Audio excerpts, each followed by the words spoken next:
Okay. Hello, ladies and gentlemen. This is Maxwell Ivey, known around the world as the blind blogger, and some of you know me as Mr. Midway. But today I just want you to think about me as Max, as your friend, and I'm going to introduce you to another one of my friends that I've met along the way to getting to here.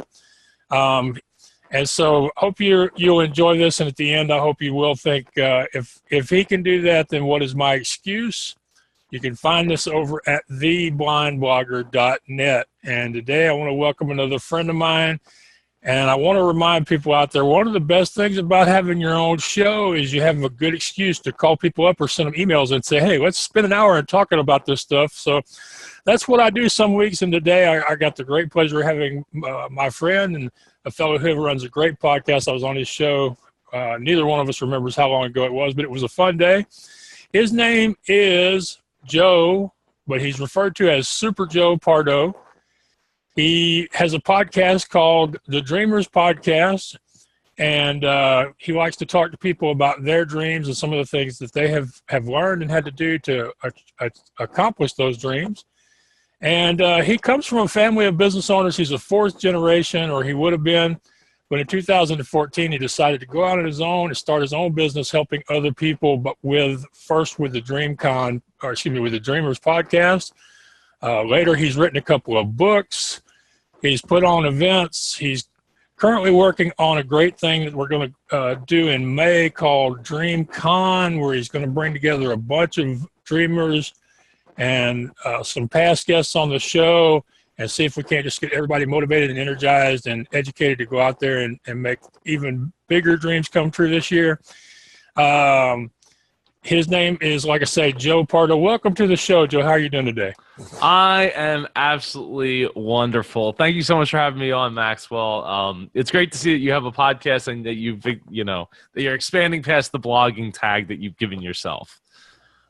Well, that's one of those things that I've twice now made a mistake in picking my name, because the blind blogger is kind of limiting. And, now we have this show, What's Your Excuse? And I think it's a more embracing, wide open kind of way to refer to myself. And who knows, I'm going to have to get a new website eventually. But thanks for letting me be selfish and have you on my show and get to talk to you and let you share with my listeners, and hopefully they can learn something from you and your journey and maybe some of the things that you're doing now. I forgot to mention that you're also now a coach yourself. You started 234 coaching last year or early this year. And so why don't you tell people a little bit more about your background, and we will go from there. Yeah. So I grew up in a family business. It was at the height of it was $100 million company. It was 5 separate businesses that rolled up into one that got to that $100 million status, which is absolutely incredible. And I didn't realize how incredible it was until I left, and I turned around and looked back and like, wow, that mountain was a lot higher than I expected, than I thought it was when I was on it. Right.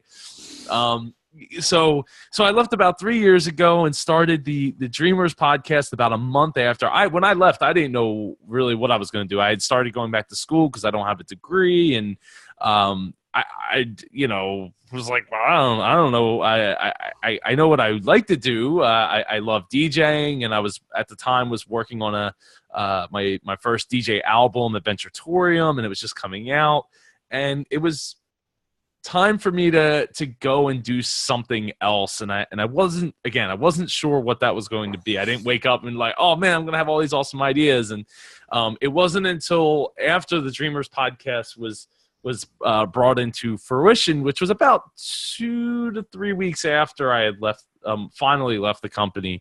It was April 2nd of 2014. And that I was like, oh man, like I could totally turn this into, I've always been a writer. Like I used to write a lot of poetry growing up. I'd write like really short stories and mostly never finish those short stories because I'm not a big reader. I'm a really slow reader. So I always feel bad because people are like, oh yeah, Joe, I want you to get my book. And I get the book, but I don't actually get around to actually reading the book because I'm such so I'm working on 2 more books. Since starting the Dreamers podcast, I've written 2 books. They were one was 31 life-changing concepts, and the other one was How to Dream Big and Win. The first one I did all of the artwork for, front cover to back, and there's images. So it's written for people are like, Joe, how do you write these books and you don't like to read? I'm like, well, I wrote the books for people like me. So it's short, it's to the point, there's no fluff, and there's lots of pictures that I drew by hand to prove a point that you can do whatever it is that you, even if you don't feel like you're quote unquote, I'm not an artist. And I'm a lot of different things, but artist is a loose term when it comes to me, right? But a lot of people seem to really dig the artwork, and the 31 Life-Changing Concepts book's been featured on entrepreneur.com, Huffington Post, and foxnews.com as not just a life-changing book, but a business-changing book as well. Because I'm really I live, breathe, and eat business, right? It's in my DNA. I grew up around business. All I want to do is watch, when I'm watching TV shows, like all I'm really watching is TV shows about business. So for me, it's just ingrained in what I love to do and talk about and be about. So the Dreamers podcast, it started out as this podcast where I interview people who live their dreams, and it was really great and inspirational. But what I found is we were mostly talking about different forms of business. And about 6 months ago to 9 months ago, I made a slight change. I added the tagline. Maxwell, you can be brave and change your tagline. You don't have to just be the blind blogger. You could be the blind new media. New media. I am all about that. I mean, my current email signature says Max Ivey, the blind blogger, host of the What's Your Excuse show, founder of the Midway Marketplace, and so much more. That's what my email signature now says. So, and I have actually filed for the domain name of maxwellivey.com to go, maybe just put all of this focused back on me and the blind blogger be part of me, which is exactly what it is. So and you should know enough from having me on your show that fear and courage are not things I really have a lot of trouble with. I mean, I have been told that I'm not smart enough to be scared half the time. So I'm definitely open to changing my tagline, my brand, and I think a lot of people need to, occasionally reevaluate who they are now, and does their brand name, their tagline, their social media profiles, does all that stuff still serve their purpose? I think that the tagline does, right? So like I didn't start out as Super Joe Pardo. But if you go to my website and you scroll down on the homepage, which is the about page, that I actually put a block in there that shows the image and a quote from my friend who gave me that tagline from back in like 2006, before I was even like considering the idea that I would be leaving the company. So I was only like 20 years old at the time. So it's one of those things that, you don't always know where it's going to come from. And then the other reason I even registered the domain name in the first place was because joepardo.com was going for $2,000 at the time. And I was like, I ain't got that kind of money. I do own joepardo.com, and you can go there and it'll forward you to superjoepardo.com. But it wasn't until 2016 that I made the choice to say, I've done a lot of stuff at this point. I have this blog, jpar.co, and I have the howtodream.co for the Dreamers podcast, and I have I had a bunch of other websites, and I was like, you know what? I'm going to really take the time to sit down and focus my message down to one website, and that website ended up being superjoepardo.com. It was a week to get basically collapse all the sites down into one, and I'm so glad that I did, because it really ended up being a life-changing experience for me to learn, and then not even just to learn, but also to brand myself, instead of being like, hey, you should go to dreamerspodcast.com. Hey, you should go to jpar.co. Hey, you should go to this site and this site and this site and this site and this site. And And the reality is like everything just really needed to be under one because I am the brand. Yeah, yeah, and I think people listening should notice one thing about these brands is you didn't choose to be called Super Joe.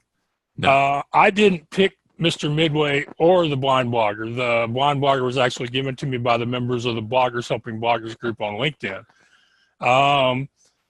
But when somebody in your circle decides to hang a nickname on you, you really should think about, would that make a good brand name? Because brand names are hard to come up with. Good ones are hard to find. If somebody gives you one and you look at it and you go, I could live with that, I could run with that, don't turn it down, because those things don't come around all that often in a lifetime where somebody hangs a really good nickname on you. Absolutely. You know, it doesn't it's funny because growing up, I used a tagline because I was a video game kid, right? Like I was always playing in tournaments and stuff for like computer PC games, and my handle was ROM, ROM.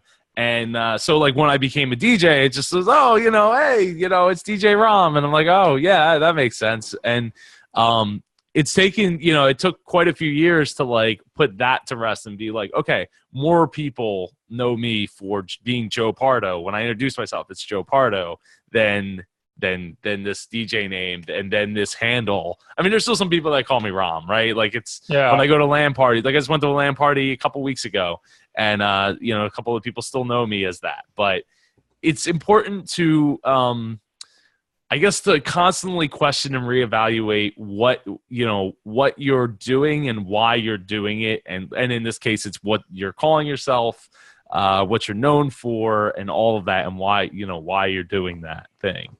Yeah, I recently I recently was written about by Ryan Bedolf, and he and I got to meet while I was in New York City. So he wrote a blog post about what he learned from meeting me, and he is now referring to me as the Marvel Daredevil of blogging.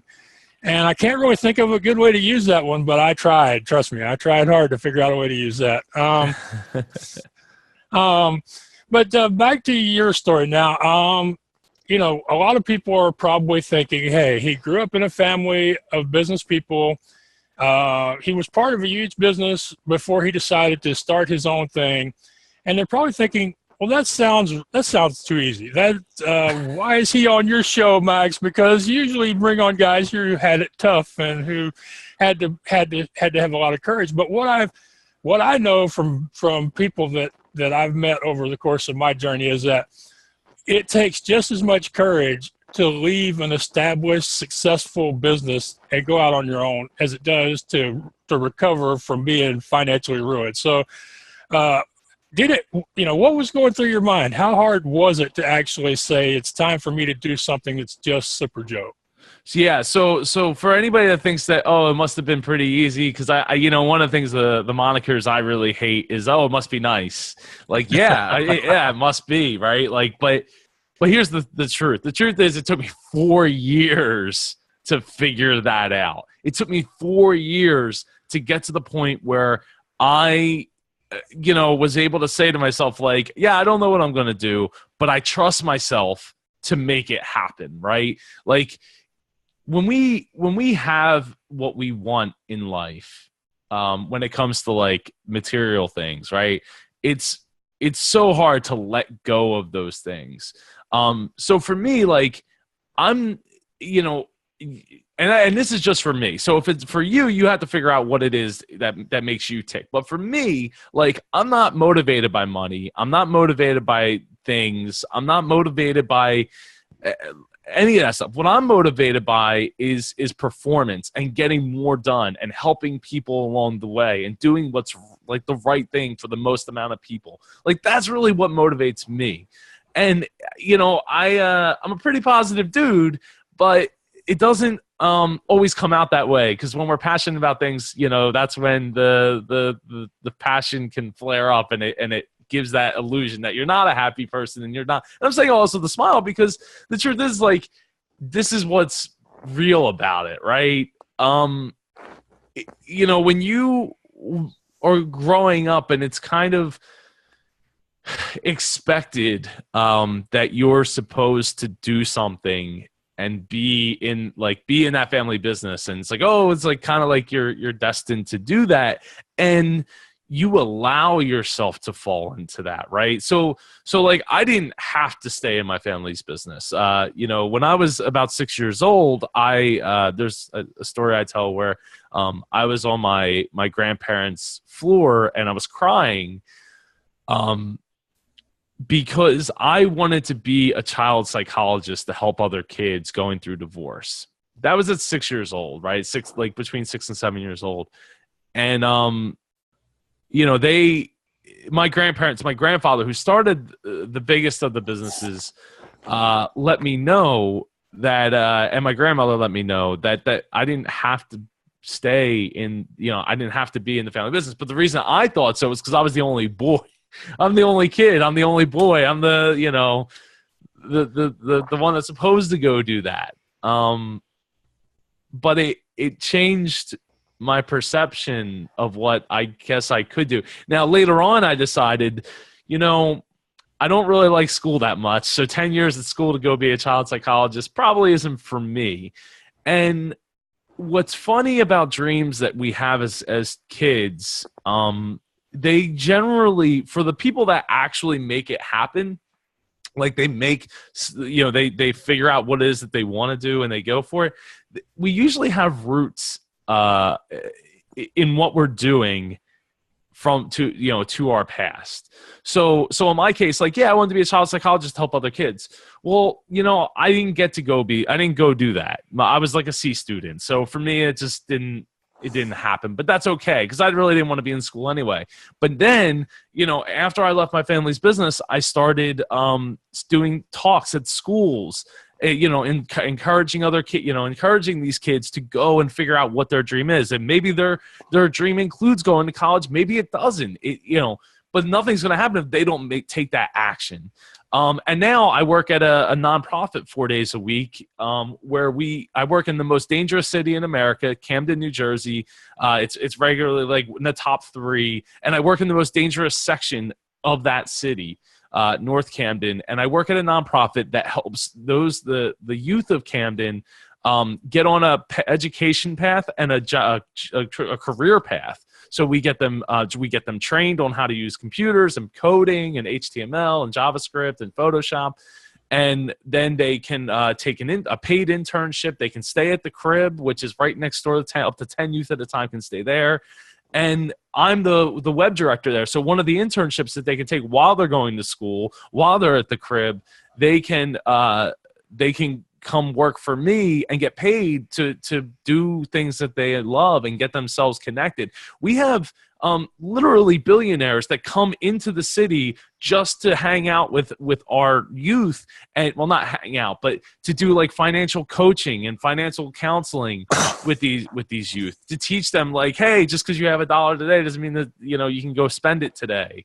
Every dollar that you get today, you can't just go spend it. And obviously way more advanced than that. But to be a part of that, I wouldn't be there if I didn't start my podcast 2 years earlier.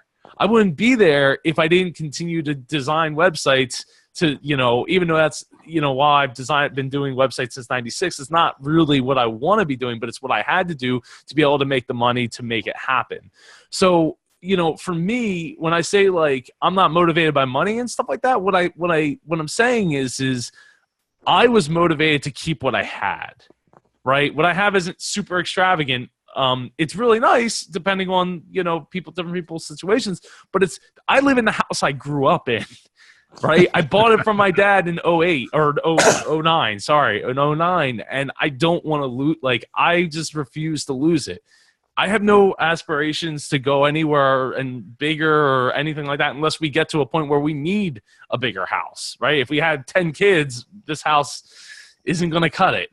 Yeah. It's only, I think what you're saying is that everybody has a level of comfort, and once you achieve that level of comfort, no matter how good or bad it is hard to break out of that. And it did take you 4 years to work up to the point where you could leave the family business and go out on your own and start something.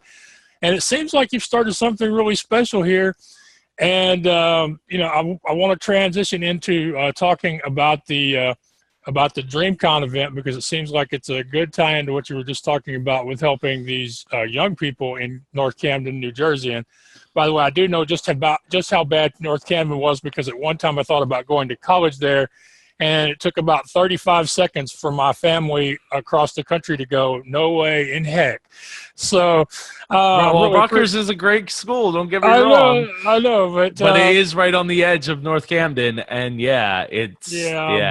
But you have to remember, I'm totally blind. My family lives in Texas, and when I went to New York City back in December, I used this line several times, that I'm 50 years old. I'm an independent person.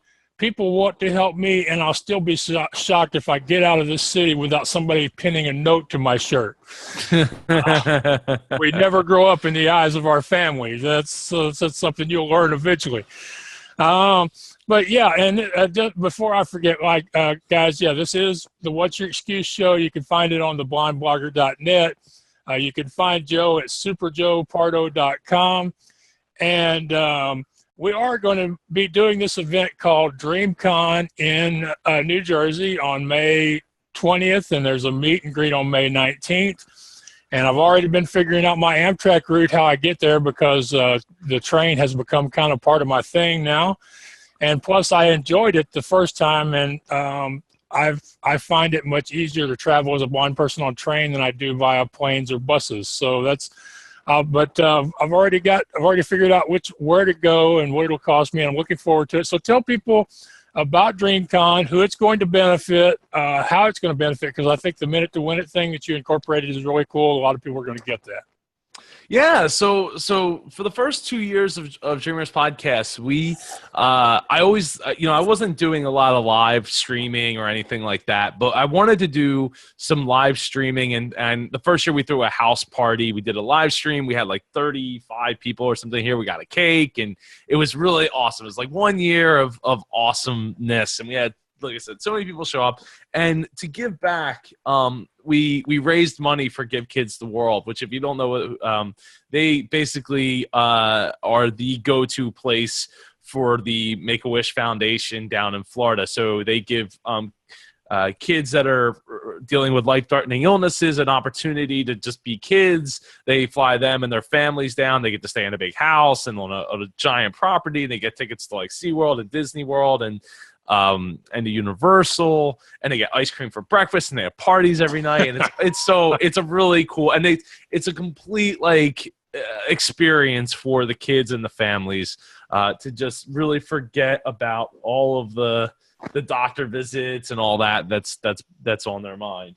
So we raised like $1,000 for Give Kids the World that night in I think 3 hours, and we played Give Kids the World. We played Minute to Win It games. So the idea was we had 3 Minute to Win It games, and people at the house party and online, we had people call in on the Google Hangout, and they competed as well. And the idea was if somebody completed one of the games, right? So if you're not familiar with Minute to Win It, go Google it. It's really cool. So you have like a minute to complete a task. And when you complete that task, I'm donating $10 myself. So for every person in the room or every person that called in online, completed that task, I donated $10. And then other people are like, well, I'm going to donate, $20, $30. If you complete this, I'm going to do $50. And before you know it, we raised $1,000 for Give Kids the World, which was absolutely awesome. The second year, we didn't have a house party because we had just had our our first baby, and it would have been a lot to have a party for last year. So I had my guest co-host Matt come over. I had Rich Quick, who was my co-host for the first year, come over, and we basically played Minute to Win It games, had people call in, and we raised I think just about $1,000 last year as well. So it was really awesome. having those experiences. So this year I wanted to take it to the next level, get into a hotel. There's a hotel that's like 10 minutes from here, 20 minutes from the airport, the Philadelphia airport. And I wanted to get past guests together in a way that we haven't done before, where they're getting together and we have people speaking, like Maxwell is going to be speaking, and Travis Wolf is going to be speaking, and Shafal John, and John Casto, and Azuka Zook is going to be speaking. So we have like all these different people speaking. We're going to be playing minutes and winning games to raise money for Give Kids the World. And it's just going to be a really great vibe that, you're going to be connecting with all these people that are just, they get it, right? Like they get that there's a different way of doing things in the world than just like getting a job. And even if some of them have a job, I mean, hey, I work at a nonprofit 4 days a week as a web director. But that doesn't mean that I've stopped. So it's just people that really get that there's something else out there in the world for you. Yeah, I'm glad to hear that you're going to be doing it. It does sound like it's going to be a lot of fun. And I think you mentioned in your podcast that there's a capacity in the room of like 350 or 400 people. We can. If we could fill it, we could do 400. I'm expecting about 100. That's what my goal is to get about 100 people in that room.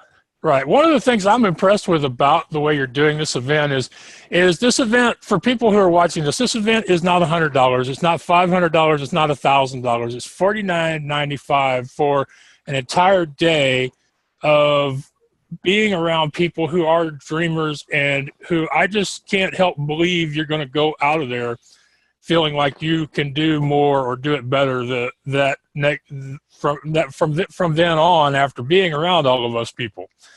And so I'm just, I think you got a great model. I'm sure there are lots of people telling you should be charging more for it. Yes, there is. I mean, so like one of the things that we did, so the model for it was based around Mid-Atlantic Podcast Conference, right? So where podcasters come together. It's a community-based event. It's a 1 day, and then we have a half a day before, like the night before we do like a mixer at the hotel. And the first year I charged $35 and we were in a school gymnasium. Last year was the first year we did it at the hotel, and we had about 75 people show up. As far as the UK and as far as Seattle, Washington, and California, and Texas and South Dakota was in the house. And then this year we had people coming, from Australia, Canada, the United Kingdom. I'm trying to think of potentially some of these other places. Can't think of off the top of my head, but we're really gunning for people, the community to come, and that's why. So like when we did the early release tickets for this one, I think it was initially I think it was like there was a Black Friday deal for like $75. Like I don't want people to have to pay more, but at the same time, like there's a fine line, Maxwell, where you need people to sign up. Like I need to know how many people are going to be here. So like, hey, Black Friday, Thanksgiving, it's $75. Then when we released the tickets in the beginning of, I think it was in January, it was $100. It stayed $100 for 2 months until it was at the beginning of March. It went up to $120. At the end of this month, it goes up to $130, and it's going to continue to go up $10 at a time until people just finally say, "Please, I want to come to this event." And it's not because I need the extra cash. It's because I need to know how many people are going to be here. That's it. Like I need people to make the commitment. So this year, the first year at DreamCon, I'm like, you know what? I don't want it to be expensive. I want people to come out and have a great time. And I want people to connect and network with other people in the world. Because I promise you're going to meet some amazing people, especially if you haven't listened to my show much. There are some really, really incredible stories that have been told from the guests that are going to be there. So, make the attempt. Come out. You go to dreamcon.us to get all the information and register and pay through PayPal. Right. I'd love to have you come out. Right. And I should mention a couple of things here. One, it's in New Jersey, which means that you have pretty much access to it via train, pretty much anywhere in that northeastern corridor. You could come that morning and go home that night if that's what you need to do. If renting a hotel isn't in your wheelhouse. But even that, for a first-time event, you got us a hotel deal. I mean, you're really trying to make this easy on everybody. And it's something that I'm going to have to get there on the 18th, because there's no way for me to get there on the 19th and have time where I won't have to find somebody who can lead me at a run from one place to another. So I'm actually going to see if we can't. To see if I can't get some of my friends who live in the area to come and network with me the day before this thing starts. Just because I got to be there anyway, and why not give some people a chance to hang out? I mean, but I understand what you're saying. When you put on an event, especially at a hotel or somebody else's venue, you really have to know how many people are going to show up, because what if you get surprised? What if there's 500 people that want to come? Then you're really in a mess, aren't you? Well, I mean, that's a good problem to have for me, not so much for them, right? Yeah. Not everybody's going to get in at that point. But, yeah, if we had 500 people, I mean, I don't know, we'd figure something out. Well, if I knew that, right? Like there's other rooms at the hotel that we could set up, like projectors and screens and you know what I mean? And like cameras and simulcast it to a different room. Yeah. Well, cool. We will hope for that. It would be cool. Who knows? We might have to add some breakout sessions, and who knows what will happen. I tell people all the time to never put limits on God or on the universe, whichever way they go, because there may be a dream out there bigger than the one you're dreaming. That is very true. That is very true. So yeah, so to I guess to go back to how this year has started out. So after 2.5 years of doing my podcast and everything, and having some really great success there, writing books, working on 2 more books. One called the working title is The Wisdom of Walt for Kids. My good friend Dr. Jeff Barnes. He hates when I say that. Dr. Jeff Barnes wrote a book called The Wisdom of Walt. You should go check it out. And he wanted to team up with me to write a children's version. So we've been hashing that out, what that's going to look like. But the book I'm working on currently to get done as soon as possible for a pretty relatively soon release date is Sales Won't Save Your Business. And it goes along with the fact that I just recently decided that what I wanted to do was consult for business owners, right? So business owners that are stressed out, business owners that they're successful in their business in the sense that they have a lot of sales, but there's so much that's like going on that they're not able to actually sit back and like work on their business instead of in their business, because they're just keep getting sucked into it. So that's where it's like I talk about processes in that book, the Sales Won't Save Your Business.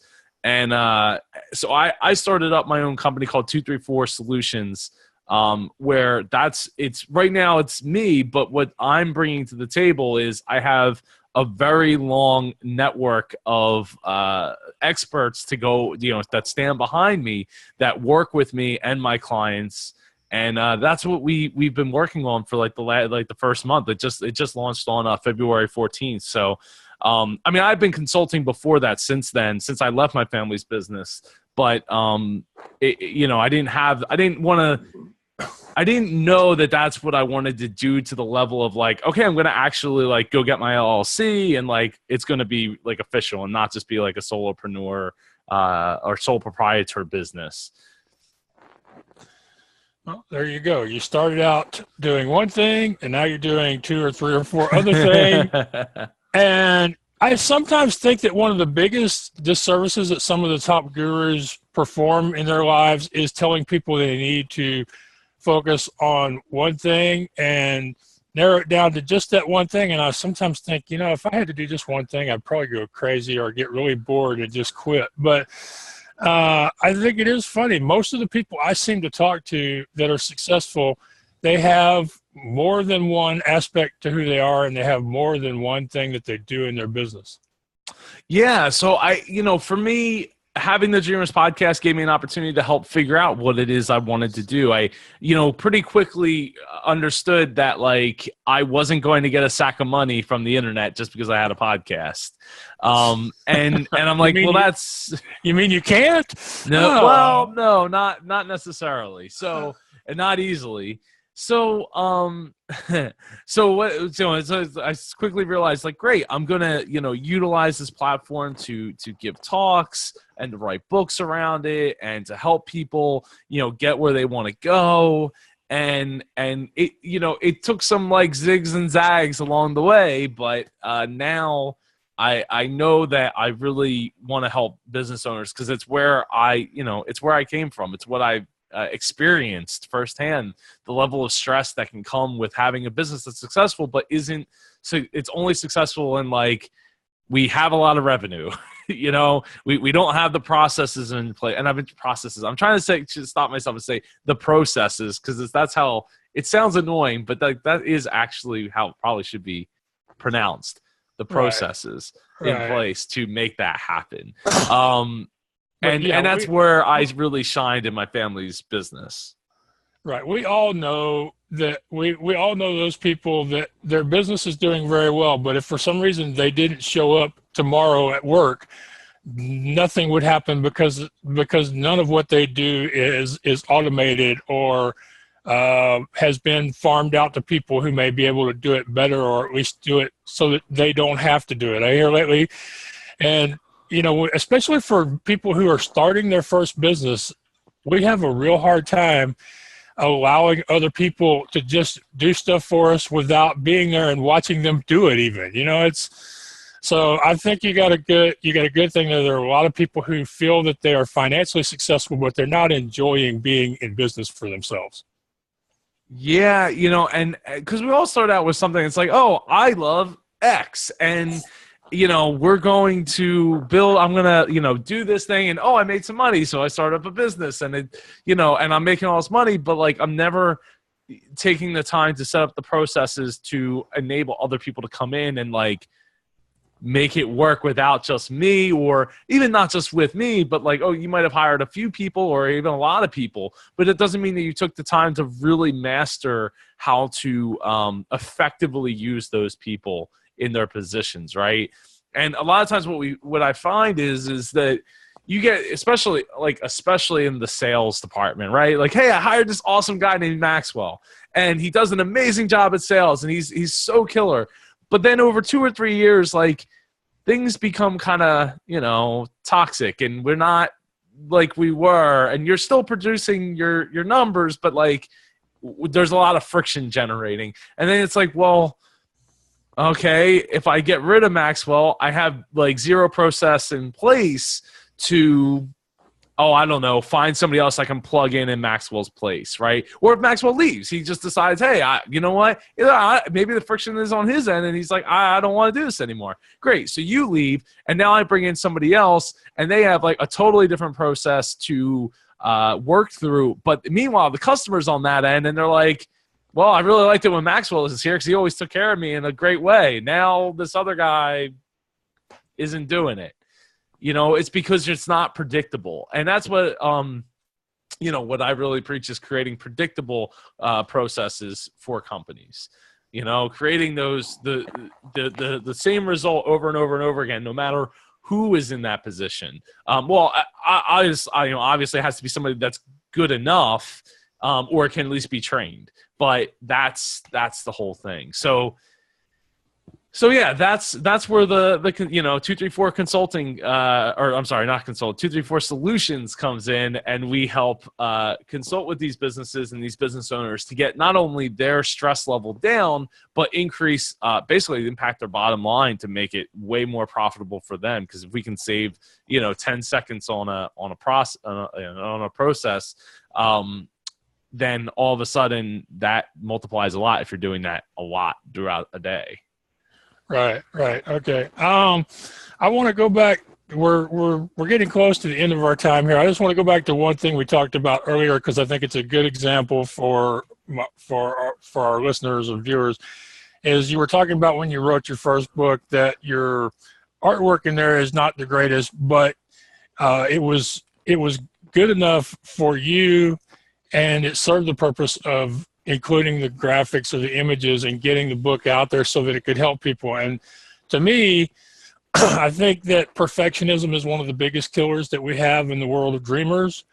And I'm really impressed that you were able to just say, I know my artwork isn't the greatest, but go ahead and include it in the book and put it out there. So is there something that's in you naturally, or something that you were able to tap into that allowed you to just say, this isn't perfect, but this is good enough?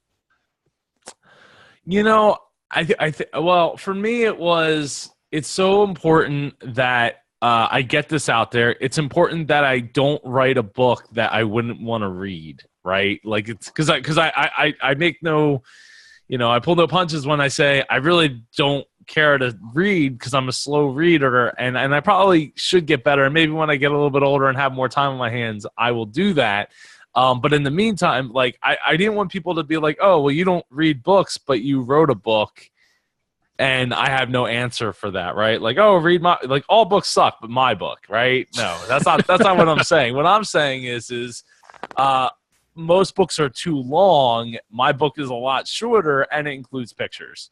Yeah, but the point there is that you were more afraid of not publishing the book than you were of people not liking your artwork. That is very true. Yeah, because, like, I mean, there's a few images that I wish I could have back and maybe perfect a little bit more, but I don't have the time for that that now. So it is what it is. But hey, the book is sold by over 3,000 copies, and I mean, I've done a pretty decent job of promoting it, but not as good as some of my colleagues and with their books. I mean, I have friends that have sold over 100,000 books in their business, and over 10,000 books. But it was a book that was supposed to be a mantra for me, right? It explains how I see things in life and how I want other people to at least be able to look at things from a different perspective. That's one of the big things, messages in the book. So it's not it's not like a super niched book, if you will, like, where it's like, oh, well, of course I sold 12,000 copies or 100,000 copies. It's super niched, and it's like it's hitting that pain point for a lot of people. That's not what the book was about. It was to prove that I could do it. I could do it my way, and I could be successful at doing it. And I feel like I've been successful with that book. It did what it needed to do for me. My second book, though, what I realized, though, was that printing color is really expensive. Yes. So I made the biggest compromise I made was making a black and white edition that was a lot cheaper for me to print and for people to buy. And we've sold a lot more copies since coming out with the black and white edition. Right. I tell people all the time when they ask me, Max, how do you put your name out for a lot of this stuff? And I tell them I'm more afraid of missing the opportunity than I am afraid of being told no. Yeah, that's a real salesman way of looking things, right? Is you're constantly, but it doesn't have to be a sales pitchy thing. It just has to be that you have that confidence of, like, I know where I want to go, and I know what I want to accomplish, or I don't know what I want to accomplish, but I'm willing to, like, fail at a bunch of things until I figure it out, right? Till I figure out just, like, what direction do I want to head. And that's really what I have done is I don't feel like I have failed at quite a few things along the way, different, like, micro businesses and stuff like that. It's like, did I really fail? Because I only invested so much time and energy into it, and it didn't fly like I thought it would. The idea didn't catch on like I thought it would, and maybe more marketing would have done that. But what it is I didn't find those things that I was super, super passionate about. And I'm super passionate about helping other business owners. So for me, and creating jobs is one of those things, right? And even in my own business, like now with 234 Solutions, we're donating 10% to HopeWorks in Camden, right? So we're putting our money where our mouth is and donating 10% of the profits to an amazing organization that has won countless awards at this point to help the youth of Camden get on a career path. Yeah, it is some great work that y'all are contributing to there.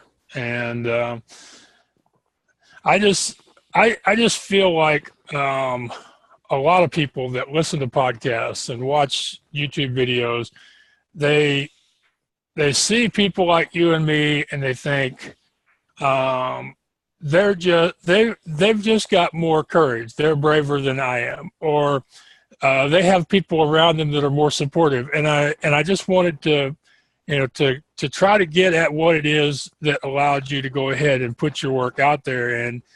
And the more I talk to people, the more I realize is that everybody is afraid. It's just people decide which scares them more. And I would agree, right? Having people that are supportive of you is really, it really goes a long way in being helpful, right? But in my experience, it's a lot of people are like, they just don't want to give up what they have, or even if what they have is just a bunch of debt, they're afraid that they're not going to be able to pay said debt. And it can really hold you back. I mean, it held me back, right? Like, I didn't want to lose my house. I didn't want to lose my way of living. I didn't want to be like, okay, great, I'm going to do this thing and I'm going to go off and learn for, to figure out what I want to do. So now we're going to sell our house and move into an apartment that we can afford on one salary, and I'm just going to figure this out. It was, it really comes with the so here's what I always tell people, right? When I was after I left the company and I'm at the doing the podcast and everything like that, I would get this question like probably to every other week to every third week. Somebody would come up to me and say, "Oh, that's so awesome you're doing that podcast, Joe. How much money have you made?" And I'm like, okay, if I was in school, which at the time, early on, I was still in school at the same time. But if I was in school, the first question you wouldn't ask me when I see you is, how much money have you made? We get 4-year degrees and nobody asks how much money you made during that. Now it's like, how much money have you spent to do that? But people don't, it's so ridiculous that people don't even want to ask that question, because it's like, it's just obscene. That is such a great way of turning the conversation around on people, because you are right. The extension of that would be to go, okay, what do you do for a living? What is your college degree in? And then you could ask them, well, how much debt do you have? How much did you spend getting your education? Because that's what running my podcast has been. It's been getting an education and finding out who I am and how I can turn what I already know into making a living. That's a brilliant way to just totally change and flip the whole conversation.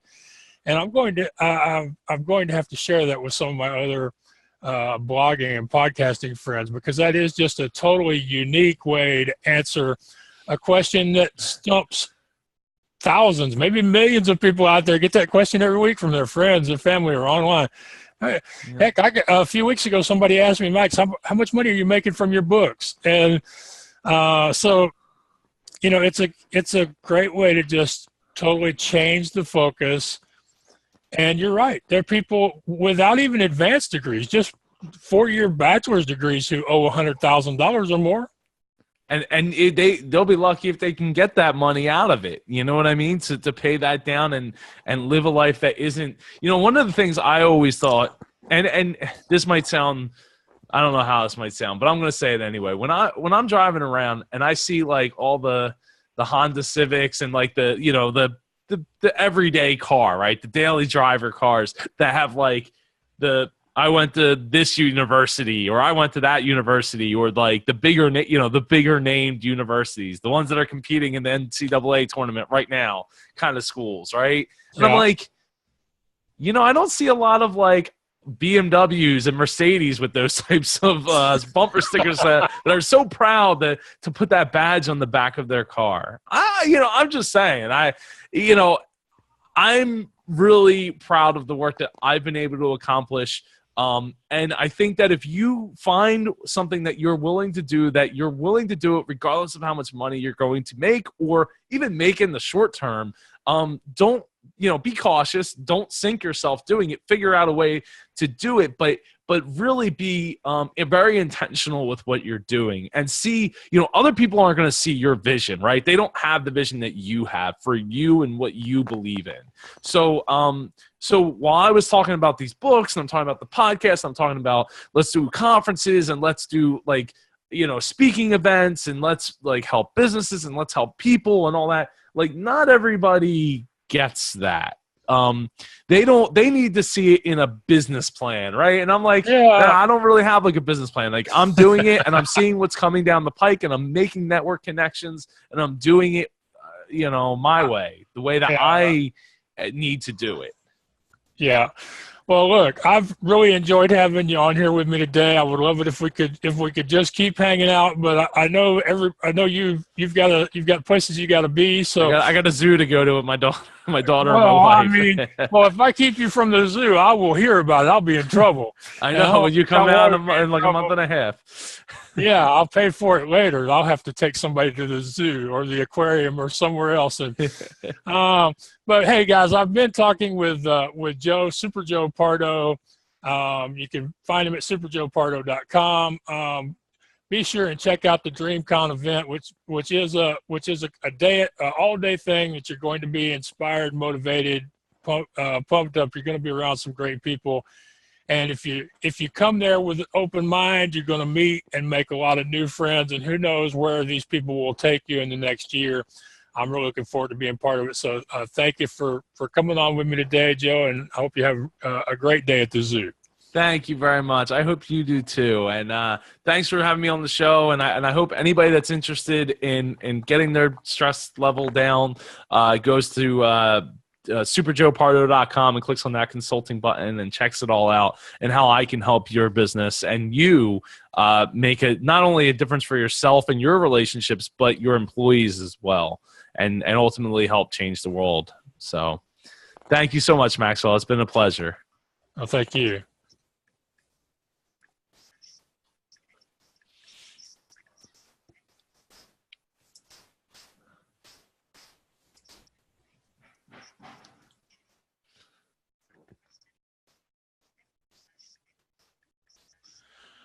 Well, we had another great talk today here on the What's Your Excuse show, and I am really appreciative that Joe was able to make some time for me, even though he is going to the zoo with his kid today. So I'm glad it all worked out timing-wise.